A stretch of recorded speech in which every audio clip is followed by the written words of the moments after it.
All right, today we are diving into a really brilliant and, let's be honest, kind of tricky poem by the one and only John Donne. It's called A Lecture Upon the Shadow, and it's amazing because he uses this super simple, everyday image to map out the entire life cycle of a love affair. Trust me, by the end of this, you'll see love in a whole new light. So, really, what can a simple shadow teach us about love? Well, you'd be surprised. It turns out this poem from like 400 years ago holds a pretty fascinating and maybe even a slightly uncomfortable answer to that exact question. But before we can really get what Donne is saying about love, we have to understand the secret code he was writing in. It's a very particular style of poetry, and once you get the hang of it, his genius just totally clicks into place. He was what we call a metaphysical poet. And you can think of this style less like someone pouring their heart out on the page, and more like they're building this intricate intellectual puzzle for you. These 17th century poets, they used logic and really surprising comparisons from science or philosophy to explore these massive ideas. Like in another famous poem, Donne compares two lovers' souls to the two legs of a drawing compass, which sounds kind of weird and cold, right? But it's this brilliant way to show how they're always connected, even when they're apart. So what was the goal of all this intellectual acrobatics? Well, the whole point was to jolt you, to startle you. They wanted to use these wild arguments to make you look at something you see every single day, like a shadow, and suddenly see it in a completely new way. So now that we kind of get the style, let's meet the man who basically perfected it. This is John Donne, and he wasn't just part of this movement. He was the leading figure, a true trailblazer, whose work is still echoing centuries later. And he was such a fascinating guy. He was famous for this vibrant, energetic language. But here's the real twist.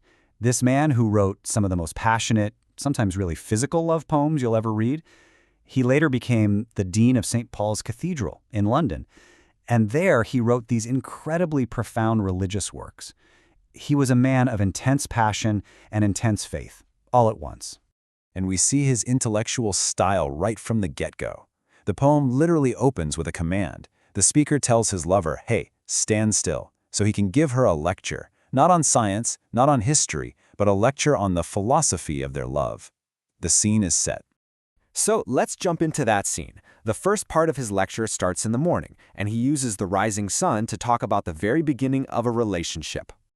Okay, so picture this. It's morning, the sun is low, and you and your partner are casting these long shadows out in front of you. Donne says these are the shadows of infant loves. They represent all the little secrets and disguises, the cares you take at the start to keep your new relationship under wraps, away from the prying eyes of the world. And here's the crucial point. These early shadows are external. They're all about blinding others. They actually have a job to do, to protect this fragile new love from the outside world.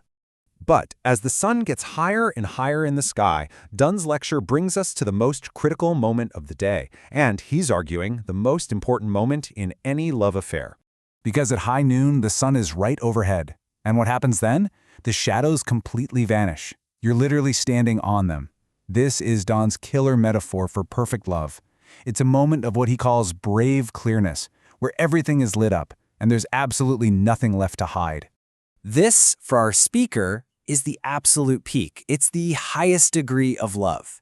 It's this state of complete openness, of total trust, where the two of them don't need to hide anything from the world, or more importantly, from each other. This is love at its absolute best. But that moment of perfection is fragile. And Donne's lecture does not end on this happy, sunny note. In fact, it pivots to this powerful, almost threatening warning about what happens after noon. And this, right here, is the heart of the poem's warning.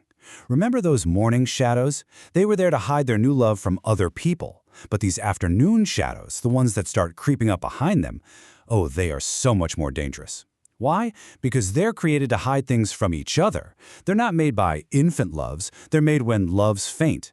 And unlike the morning shadows that vanished, these new ones just get longer and longer all day. And here's the real danger.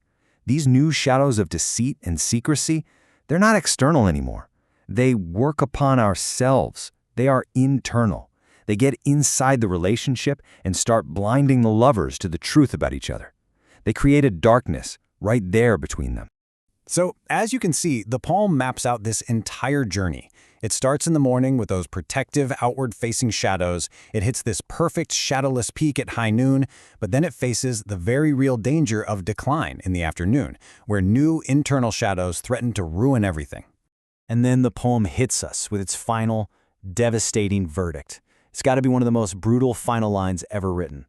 Donne's last lesson is this: love has to be one of two things, either a light that is always growing or a light that is full and constant, like the sun at noon.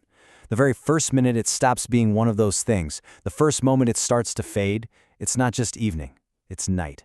The love is dead. Which leaves us with a really deep and maybe kind of unsettling question to think about, right? Can love ever really just stand still in that perfect, clear moment at noon, or is it, by its very nature, always moving, either getting brighter or fading into darkness?